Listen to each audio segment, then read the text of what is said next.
So what you gonna do, brother? We about to run wild with a style like no other.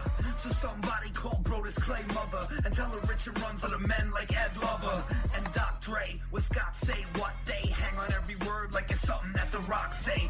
No JR, but they talking wrestling. We bring the noise with the boys, so we Dalton Castlin. So masculine, oozing machismo, mutton chop shop, Gran Turismo. No free throws, snarl hoops and heels. It's D-Bras retirement, give you the super feels. Straight shoot, it's real. Drop a pipe bomb, get ready to bull like the Rock's right arm. So stay calm, tranquilo. I'll go Naito and give them Destino. And we know that you chumps ain't ready for the heartbreak runs and the Cuban Genetti. They drop it heavy, tag team it like Teddy. Long go strong with the heat like Eddie. So steady like when Taker walk the tightrope. Spaz like Taz with the mic and a tight choke. Dirtiest player in the game with the eye poke. 1988 Macho Man on a line of coke. These other cats are a waste, they boring. Illegitimate sons like Jason Jordan. And Richard Runz never give him respect unless they going on air with a broken frickin' neck. So bounce like Papa Pump's pecs. Every time they get down, they bound to catch wreck. Y'all don't know nada. They the Okadas, you're the Washington Generals, they the Globetrotters. A whole lot of podcasts in the scene, but Richard Runz running wild is the cast of your dreams. So it seems these two is too sweet. Bullet Club pulling up with schemes to delete. So retreat, we steal, we cheat, but I never lie, I swear on these beats. And these two got some styles for you, but what you gonna do when they run wild on you? Oh, hell yeah. It's the Big Dog Red Titus. And you're listening to the Running Wild podcast. Because if you're trying to run wild, this is the place to do it. Do you want to let everyone know that you get it? Do you not want to be a Melvin? Well, then listen to the Running Wild podcast. And if you don't, you know what you are. I'm the last real man, Silas Young. And if you're any kind of man, you'll be listening to the Running Wild podcast. Hi guys, this is Mandy Leon, and you're listening to the Running Wild podcast. This is Sam Adonis, El Juro de las Chicas, the CMLL, and you are listening to the Running Wild podcast. Welcome, ladies and gentlemen, to another episode of Running Wild Podcast. I'm your host, Rich. Alongside me, as always, my co-host, Runz. Yes, sir. All right, we're back to you after a little bit of a reprieve. I'm back from the dead. I was slightly ill and on my deathbed last week, so we didn't record, and by the time I got better, it just paid to wait. But we have a lot of stuff to talk about today. We have Honor for All and the fallout from that weekend with Ring of Honor. We have Slammiversary, TNA Slammiversary, which was you'll hear about it here, but also just all around people have been giving it great praise. And of course, we'll be talking about the G1 tournament, some Samoan Twitter war, and some CMLL stuff that's got me going crazy, and Runz could not care any less. Before we get started with all that, just want to remind you that we're brought to you in partnership with pwponderings.com, ROHworld.com, and Last Word on ProWrestling.com. We're also featured on the Wrestling to the Max network. All right, so you want to start off with the Honor for All, because that's like just that weekend's fallout before we head into Slammiversary? Was there any fallout from that weekend? Well, I mean, you had a title switch. The Kingdom actually ended up losing their titles to Cody and the Young Bucks. I think they're calling themselves maybe All In or something like that. During the weekend, during the show, you had Aldis defending against Flip Gordon, and during the match, basically Cody was won over by Gordon's heart and guts, and then I don't know. Did you see Being the Elite? He gave him a Cracker Barrel gift card. Yeah, it seemed like he was going to... I honestly thought that he was going to be on All In after that. I thought that's what they were going for with the way they were working on commentary. It still might be the case, but at least on Being the Elite, he only offered him a Cracker Barrel gift card. It's too soon for him to get on All In still. It's got to be that day, or he just got to show up, or I don't know. Yeah, you're probably right. I still think that he could be, he could be Bernard. Who knows? He could be, I guess. I feel like, I guess it's never going to happen. Look, I know... it's going to happen. Oh, no. They were ever going to find out who Bernard is. I think I want Bernard to be somebody, and I think that I'm just very wrong on that. Well, yeah, I mean, it very well could end up being, anyone or no one. It's one of those things where it was Omega at a point, so like if they want to use it in a storyline, it can be used. If not, then it will never be. So, Well, he was Burry. That's the drug-free bear. That's different from Bernard, the business bear. Right. They both follow, by the way. They both of those bear accounts follow Fozzie Bear on Twitter. Weird fact. Amazing. And Bernard follows Barry, but Barry does not follow Bernard. Like they're not cool. So okay, weird stuff. But anyway, yeah. So you had the fact that Gordon at some point. I mean, we figured down the road it's going to happen. I thought it would be here. I guess you have Honor for All weekend. I mean, the Honor Reunited weekend in August. He could pop up there, so I don't know. It's got to happen sometime, though. Yeah, I mean, they're on Being the Elite every week, so there's a part of me that thinks it would be just absolutely hilarious if he didn't. I mean, it would be. But I mean, maybe he's not, and he just shows up to someone's getting beat up, and he comes out to save Cody. I don't know. That makes sense. And then, see, I'm trying to figure out like who would he even. They have so many guys. I mean, did you see that they just announced that Bandito's going to be all in? Mm-hmm. I thought they announced that a long time ago, but that might have just been like Bola or something like that. But yeah, I could have swore they mentioned him a while back. But yeah, so I mean, just they know what they're doing. They're booking the right guys, the guys that are going to draw some names, draw the crowd, and get people excited. They announced Marty and Okada. That's a cool match. They like Magnus was making fun of him in the locker room on Being the Elite and all that kind of stuff. So that'll be good. Marty is hilarious. What else did they announce? They announced something else, right? Another match? They announced Joey Janela versus Adam Page. Yeah, there you go. So, fun. So, just being the storylines playing out. So, that's cool to see. I do like seeing Page just kind of freak out about it. Did we ever find out?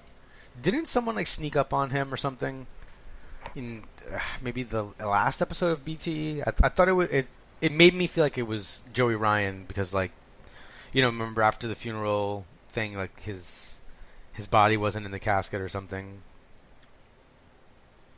Yeah, I don't remember. So the idea is that he might not actually be dead, type thing. So I don't know. I was kind of waiting for follow through on that, but maybe they'll do it later. I did like the ending of this week. The way they pushed forward the. Cody's like, wait a minute, we're not ending on a cliffhanger. No. Because I was actually thinking I'm surprised they're not, and then they did that, and I was just like, oh, I kind of like when they just don't care and they're just like straight up. But well, I mean that's pretty much the entire concept of the show is just like an inside joke between everyone. So it's always worth a laugh or a few every week. So it's great to see Being the Elite, and when it plays out on TV and in storylines and on all these different shows, it makes it like must-watch viewing. And now Cody and the Bucks have the 6-man titles. I mean, right after it happened, all 3 members of the Kingdom tweeted out pretty.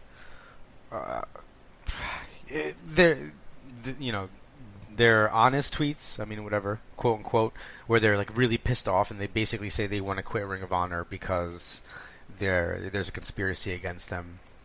I mean, I feel like this just means that we're going to get a Taven title shot, possibly a Taven title run down the line. I mean, I think it's coming up. Why else take the titles off them and put it on Cody and the Bucks? I mean, the Bucks just scored a pinfall over the Briscoes, and I thought they were going to be in like a tag team, like feud with SCU being involved, trying to get the titles, and the Briscoes. But now they're the 6-man champs, so I don't know really what direction they're going to go in there, and what they're going to do with the tag division.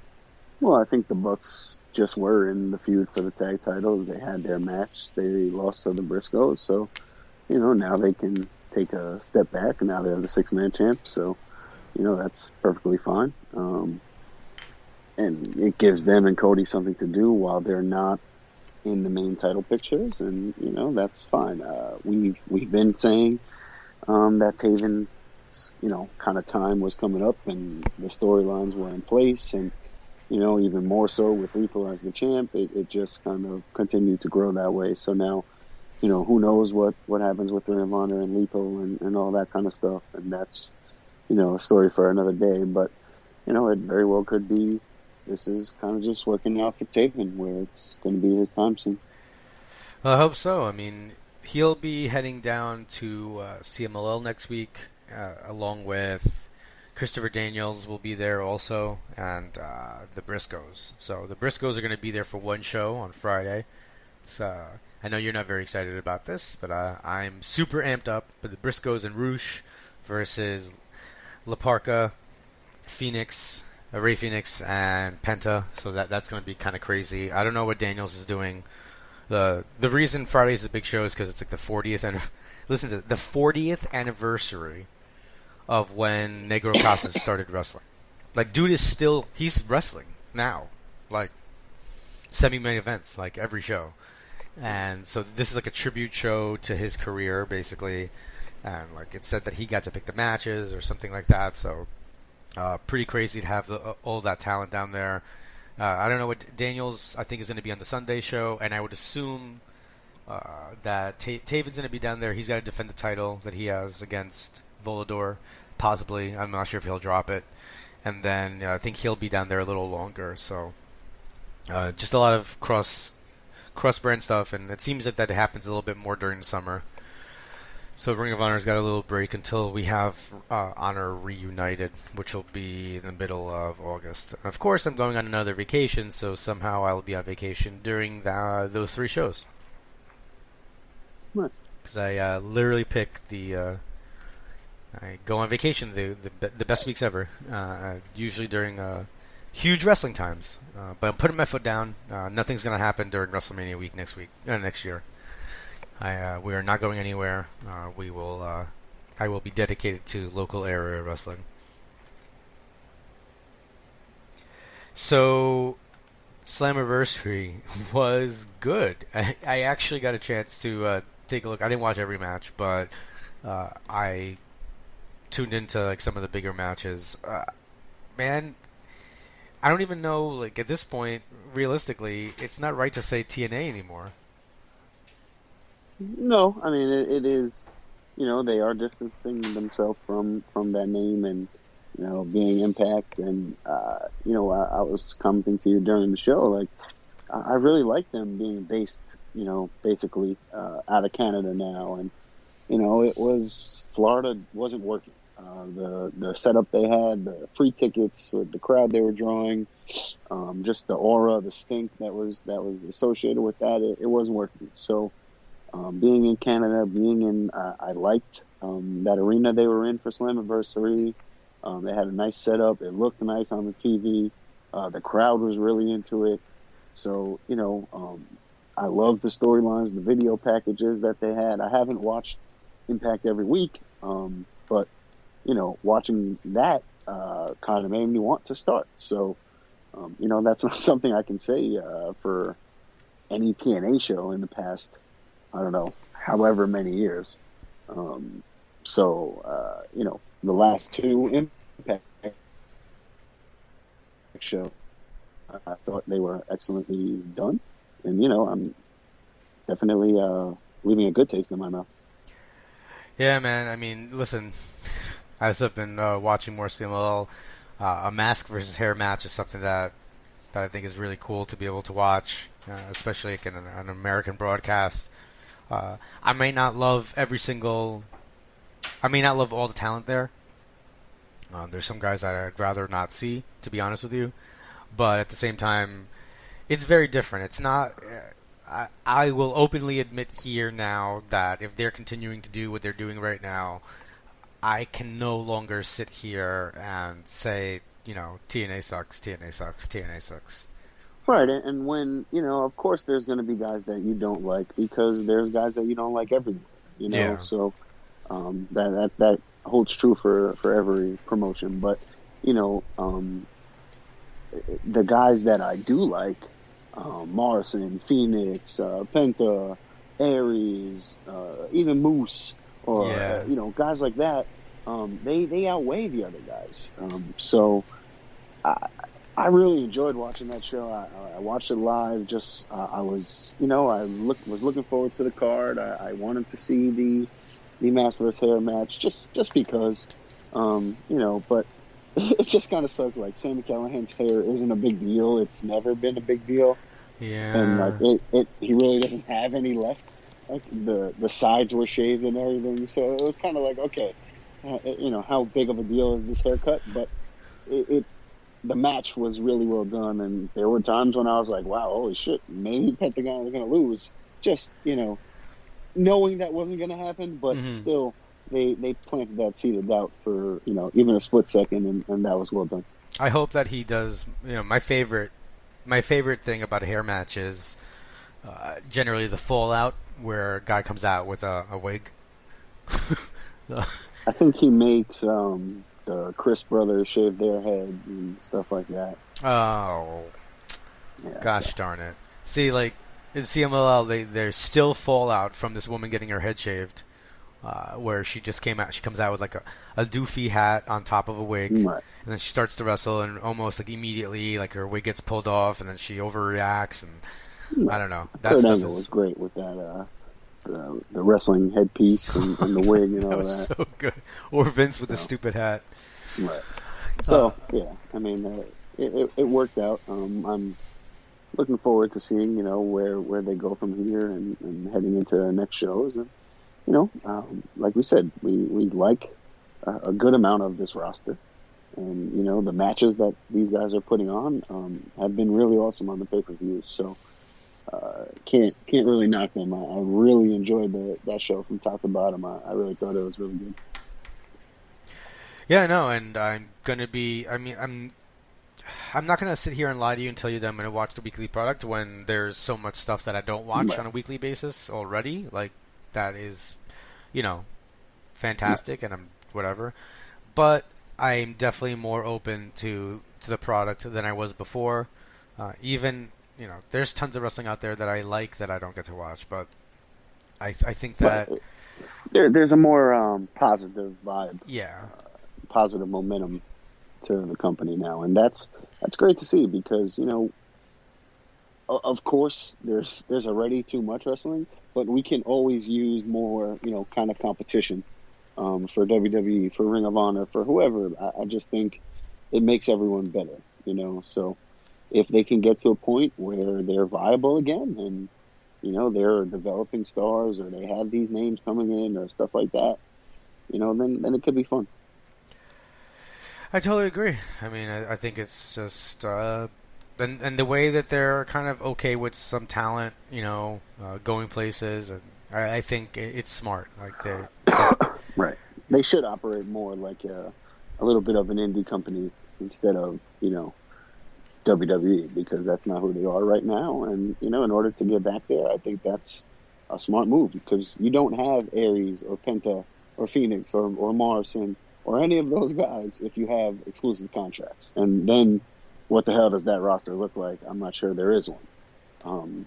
So it makes a lot of sense to have a lot of those big name guys. Yeah, come and go as you please whenever you're open. That's a smart move. Someone like Tessa Blanchard, they signed to an exclusive deal, long term, blah blah blah. That's cool. I think that's a cool thing where she's going there, maybe to build something up, maybe to develop something else, maybe it keeps her other options open outside of it. I don't know, but I just think stuff like that makes sense. Huh. I really can't disagree on anything that you're saying there. So, wow. TNA's dead. Long live Impact, I guess. And I can't believe I'm saying that we might end up finding ourselves at a show. It's not we might. We will be there. I mean, it's 10 minutes away. It's Bound for Glory. That's I don't know what the equivalent still is, but, you know, that used to be their WrestleMania, SummerSlam-ish kind of shows. So that's a big deal, and it'll be cool to see, you know, those kind of guys that we just talked about. Yes, we could see them at MLW or anything like that, but, you know, it doesn't matter. Wrestling is wrestling. So seeing those guys, Bound for Glory, that kind of stuff here, why not? Totally agreed. All right, so we covered Slammiversary. Now I suppose we should jump into G1 stuff? Yeah, sure, I guess. It hasn't, like, really been much. Today was their first show in a few days. Good show, of course. Sabre getting a big win over Ishii. Kenny over Juice. And Sonata beat Ibushi in the main event, in which they billed it as a Battle of the Beautiful, which was hilarious. So, you know, Omega is undefeated so far, and they're kind of pushing, like, you know, that's never happened. Two, the last time, like, a champion has won has been a long, long time ago. So if he wins, he gets to choose his opponent for Wrestle Kingdom, so that would be kind of cool. I'm not sure that, you know, they'll go that way, but I think, you know, with him just winning the title recently and not really having any defenses, like, up until this point, him winning is kind of sending a message, you know. It's like, this is our new champion. He's dominant right now. He's going in this tournament just beating everyone. It came out on being the Elite, right, that he has a fractured heel. Mm-hmm. So it started to play into the storyline now on the show. They're mentioning it more often. So we'll see if that becomes a factor as he gets, you know, into the semis or the finals or whatever. But, you know, right now he's in first, dominating. I think A Block is, like, everyone has, like, 6 and 4 points. So it really can go any way at this point. Really with anyone. Jay White's been losing, or he lost his last couple. I literally, like, I spelled this out for you. Like, he loses to Suzuki, and it just, you know, it kind of snowballs. But we'll see what happens, how they go with that. Him and Sabre have been, you know, just real highlights of New Japan the last couple months or year, just with their pushes and how that's worked out. So, you know, the G1's been awesome. I've been enjoying where they've been going, and I can't wait to see, you know, really how this plays out. It sounds. I mean, if Omega wins, who do you think he would pick? I mean, that's a really good question. I don't know. I really don't know. You know, I don't think it's Okada, because it's just, it's not like Okada's been dominating and that kind of stuff lately, right? Like, they're doing that whole kind of storyline with him, you know, being down on his luck, or not really caring, nonchalant, whatever they're doing. Naito's always around, Tanahashi's always around, or, you know, does something happen with Tonga? Do they do something with Jay White or Sabre? I really don't know. There's so many different directions that New Japan could go, but, you know, much like WWE at WrestleMania, it's, you know, sometimes it tends to come down to the Okadas and Tanahashis and Naitos of the world, so I really don't know where they would go. Yeah, I mean, I can't even call it. He could.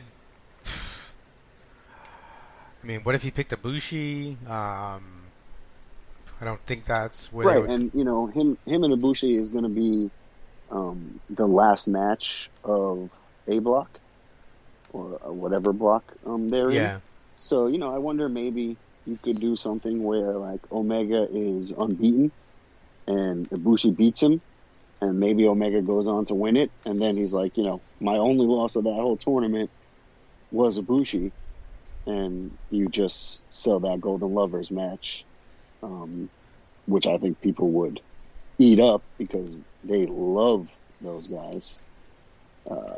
So, that could very easily work out. Yeah, I'm just liking the development, the different, really the guys they're pushing outside of the norm. I think is been really what sets this apart for me, or maybe it's just because I'm more into like who these guys are, and I'm cognizant of everybody. I think that goes both ways, because I think we're more cognizant of people. One, because, they're using more foreign guys and guys that we're more familiar with just in general. But, even the guy Ishii, Goto, even Sho and Yo, like guys like that or Juice, guys that we wouldn't care about, in previous years. Now we have more eyes on and more attention to, because we're paying more attention because Omega is the champion, or the Bucks and Cody and stuff like that. So it's working for them, this current formula. And, it feels like a different place when Omega is the champion. I don't know why, because, he's always been there. But it just feels new, and it feels fresh, and it feels like a whole different place, without it being Okada, since it's been so long. So there's a real fun vibe to it now. There's definitely some real growth to it, and it's a lot of fun to be there for the rise. So based on Twitter stuff, do you think that there's a chance we could see maybe firing squad with Roman Reigns against the Elite? Yeah, well, no, Wrestle Kingdom? But that would be hilarious. I don't know where the snitch or that kind of stuff comes from. I don't know, what triggered all of that. So if maybe you can enlighten us. But Twitter stuff, sometimes it plays out. Sometimes it is what it is. Sometimes it's just these guys going back and forth for no reason. Well, one night it seemed like, I don't know. I want to. All I know is that one night it seemed that I think Tama Tonga just lost his mind on Twitter and just started kind of cursing people out, like fans, just saying crazy stuff. But that's what he's doing in New Japan. You know what I mean? Like that's his character. So like he's trying to make you hate him. Like in New Japan, all they keep talking about is like how there's never been this many DQs in the G1 and all that kind of stuff.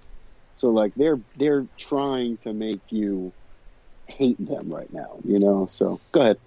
So he started going crazy, and then basically Roman Reigns commented on one of his videos and said that he was quoting a Drake song in one of his New Japan backstage promo stuff, and then so Tonga had gone crazy, whatever. He said he was out of Twitter jail, and then he was basically calling Reigns out, saying that I can't hear your bark from over there.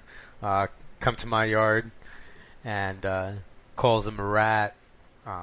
So it's of all the people in WWE that I could see having like Twitter spats or like things like this, and not even real, like I think totally works, whatever. But I didn't think it would be him. Like you see the New Day, and they do stuff. It seems like cross promotionally with the Bucks and things like that, and they're always teasing stuff. But like Roman Reigns is the last dude on that roster that I thought would be doing something like this. Yeah, but it's not the first time that he's had stuff on Twitter with anyone. But I don't know. They're both Samoan. I'm assuming that they know each other, that they're, somewhat cool, because why would Roman Reigns comment anything on Tama Tonga's video unless they were cool enough for him to make a joke or something like that, you know. And then, of course, Tonga just staying in character like he's doing right now, just continue going and attacking Reigns and all that sort of stuff. You know, it's interesting. It's fun. It's what keeps things like Twitter interesting. But I really don't know where we go from there. Yeah, I mean, I don't think it's going to really come to anything. Like, we were talking about off air, how, man, if Reigns literally went to New Japan for 6 months, he would be, I think it would be so different. But I don't think it's going to happen because he just earned the right to challenge Lesnar for the goddamn title at SummerSlam. Right, and now, this is terrible. I mean, just the worst possible, like, I don't know, Lashley Lesnar might have been worse, but I don't think it really matters because I think we're still walking out of SummerSlam with Braun as your champion. I just, whether he cashes in during the match and, you know, screws up the finish, or whether Reigns wins, he gets to beat Brock, and then Braun cashes in, Brock wins, and then he cashes. However they play it out. Braun, how much longer is he going to walk around with that briefcase? I just think it's too much, it's too long. Let him just be the champion, and let's do something with him. What if at NXT, after NXT TakeOver, he bumps into Riddle, he gives the briefcase to Riddle, and now Riddle completes his checklist of retiring Brock, and he comes out, fights him in UFC and beats him. Anyway, so yeah, I don't like. Imagine that they end SummerSlam, 4 years in a row, with Brock Lesnar bloodying someone up and just ending on a quick note like that would just be. Oh man! So I don't know. Hopefully they've learned from their last 3 years of mistakes, or this has all been building to something. Maybe that same thing happens, and everyone's like, "Oh my God, are you kidding me?" And then, we get Braun. Who knows? Yeah, I mean, I'm kind of looking forward to that. It also seems that we might get, or hopefully Braun wins, because I just can't stand that. The Lesnar stuff is just, I'm done with it. I don't know. It almost feels worse than the Triple H reigns. I honestly can't wait to see the Universal title. It's been forever. It's been forever. It's been WrestleMania. This is what they're doing. I don't know. We'll see what happens. It's been years. It's literally been years since it's actually been on Raw. He's had it, then he loses it for a short amount of time, then he gets it back. He's been champion for a long time. So yeah, it's fine. We don't always need it, and having it there all the time sometimes waters it down. And now I really want to see it. So good job by them. But now we're over it, and let's move on. Well, on the we can switch, I guess, to the SmackDown side. We have, it looks like it's going to be AJ, Samoa Joe. Mm-hmm. I mean, how, first of all, AJ, Joe, Brian Miz. Just think about this you're really, I mean, granted, AJ wrestled in Ring of Honor, right? But you really in my mind have Ring of Honor versus Impact or versus TNA as your second biggest match of SummerSlam. Forget about Ring of Honor versus TNA. You have TNA versus TNA. Well, yeah. I mean, I wanted to throw Ring of Honor in, but I know, and Joe, what was a huge thing of Ring of Honor, but they tore down the house in TNA. With anyone else, they killed the X Division. They put all that stuff on the map. So this is something that I've seen many times and in different companies, and so now it's pretty sick that SummerSlam is going to be, somewhat headlined by Joe versus AJ. I think that's the perfect match for the hardcore fans. That's the perfect match to keep everyone, engaged throughout. So I couldn't be more excited for that. Yeah, and in the segment where that was revealed, Ellsworth got fired because he came out and wanted a title shot, and Paige was just like, "You're an idiot," and fired him. Yeah, thanks for coming back. You Yeah. had a good match with Asuka, and you served your purpose again. And we'll see you when we need you. Yeah, I mean, it's nice to rip the Band-Aid off. So, I mean, I like that match a lot. I think it's going to be fantastic. It seems like Becky might finally get a chance at the title at SummerSlam. Yep.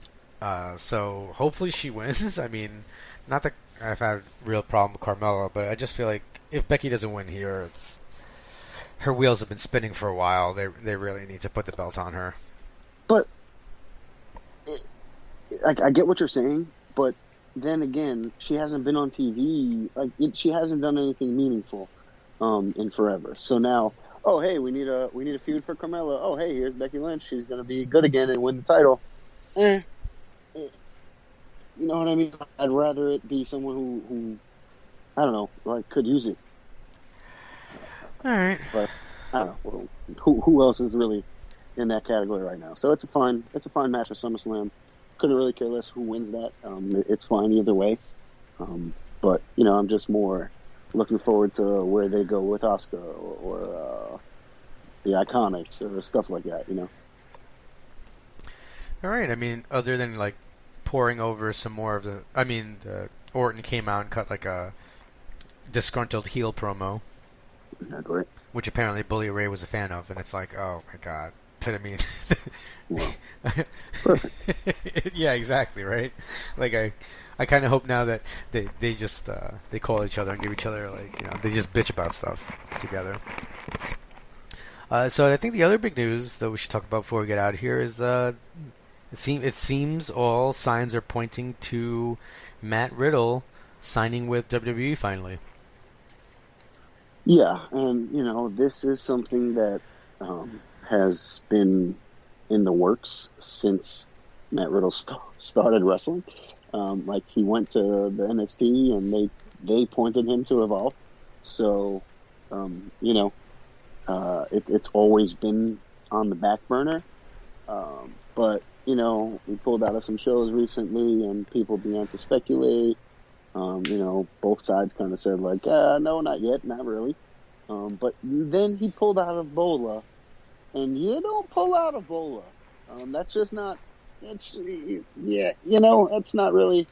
That's not something that happens unless you're going to be on NXT very soon. He pulled out of a show, I believe, tomorrow. So sooner than later, he will be there. Evolve said he's going to be at all the August shows for them. Yeah, no shit. You work with WWE. That's not a hard thing to pull off. So we're both pretty confident that Matt Riddle will be sitting in the Brooklyn crowd at some point during TakeOver Brooklyn. I'm almost more excited to know who's going to be this year's Matt Riddle and be behind Matt Riddle when he's on screen. Because do you remember last time? He was who was he behind? I don't know if you remember the shot. I remember there was a time he was there. I don't remember when it was. It's because last year. Yeah, he was. They were showing someone in the crowd. Oh, no, that was. I don't know. Yeah, I remember him being there. It's not important. It really is irrelevant. But yeah, maybe there will be somebody. Tyler around. Bate. Yeah. Well, he's already there. So, Anyway. I'd love to see Riddle there. Then suddenly you see Chuck Taylor Joey in the background. Yeah, exactly. Just some random person. But yeah, it makes a lot of sense for that guy to be in WWE. I hope it all works out because I can't wait to see him, at WrestleMania and doing big things for that company because he has all the potential in the world. And, we've kind of been on the bandwagon from the ground up. I'll never forget walking into Evolve wearing his shirt and, like, walking past him and him kind of pointing me out, like, hey, nice shirt, man. Just kind of standing there by himself. So that's kind of cool. So it's always fun when things like that work out and you get to see those guys before they come up. So, definitely rooting for him and can't wait to see what the future holds for them. Yeah, man, super excited. That guy. I've been reading like lots about it and people talking about like whether or not he'll wear shoes and how like apparently Rusev breaking his foot might lead to them not letting him walk around shoeless and kind of all these crazy particulars. Right, people have spoken out about like the problems with that, like on your feet. So I'm sure they'll, like, hey, you gotta. But it'll be strange to see him wearing whatever, I guess, wrestling shoes or boots or whatever. I think he's worn boots before though. Didn't he hurt his foot or something and wear boots at one point? I don't know. I think there was like one match that I saw in Evolve or something where he ended up wearing boots. But yeah, you're right. I mean, just cool dude. I mean, like his gimmick is just that it's him turned up a little bit. It's just him. It's kind of isn't turned up. I don't know. I don't know. No, I think it's just him.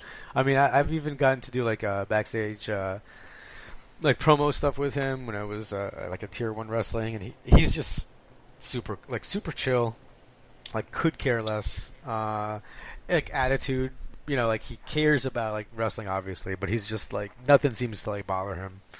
I think like they had to switch where the match was gonna go or something, and he was just like, yeah, whatever. Like we could do whatever. It doesn't bother me, And he's just so relaxed. I don't know. I think it's gonna be. He's definitely, I think, a character or a persona that they don't have right now. I guess. Like the nonchalantness, yeah, I don't know if that kind of character carries over necessarily, but they definitely have that, kind of fighter type. But he has a legitimacy to him. They can throw all the UFC stats out there. They can show all that kind of stuff with him, and he holds his own in the ring. He's, for a guy who has not been wrestling a long time, he is pretty fantastic. So, we're spending a little bit of extra time on this because it could have a big impact, on WWE or NXT in the near future. So, all I know is I want to get my WWE's bro shirt to go along with my Evolve as bro shirt. Or I guess first we'll do NXT as bro. Yeah, I guess it'll just be bro in the NXT font or something. Oh, that would be. He should just make that right now. Like they can't even sue him for it. Right. I own the NWO version. I own the Evolve as bro. I own the King of Bros Budweiser one. I own a Ninja Turtle one. So, let's just keep adding them to the collection, I guess. I'm totally cool with that. All right, is there anything else you want to cover? Have you been looking at the early Triple Mania card for the day we're doing our football draft? Oh yeah, can't wait. All right, yeah, this is the second year in a row that our fantasy football league is drafting the same day as Triple Mania. It will be banned. Hey, listen, you will not be given the code for the Wi-Fi. I did pretty well last year, considering that I was watching Triple Mania. I believe I came in. I don't know. The end result is, correct. The end result is not the point, because I believe it was last. But the end result is also not the point. The delays and the picks and the picking the wrong guys, that's where the problem comes in. Well, I mean, we all know that, I believe it's very clear that, it's also the calls from Jersey, but, I will leave that be. All right. So if that's everything for this week. Just want to remind you guys that you guys can send us an email over at runningwildpodcast@gmail.com. You guys can follow us on Twitter at runningwildlwos, where we've been a little bit more active lately, so check us out there. You can find us on Facebook at Running Wild on Wrestling. Follow me at Rich_LACONI. Get me over. I need like 5 more follows to get me to 500. That's the kind of crazy number. So go along there and follow me there. And then you can also check out my Ring of Honor coverage at ROHworld.com and PWPonderings.com. All right. And with all that out of the way, just want to thank you guys for joining us and want to remind you that you've been listening to the podcast that is just too sweet. For Rich and Runz, this is the host of Ring of Honor Wrestling, Ian Riccaboni, signing off. Be sure to join them next week for another episode of the Running Wild Podcast.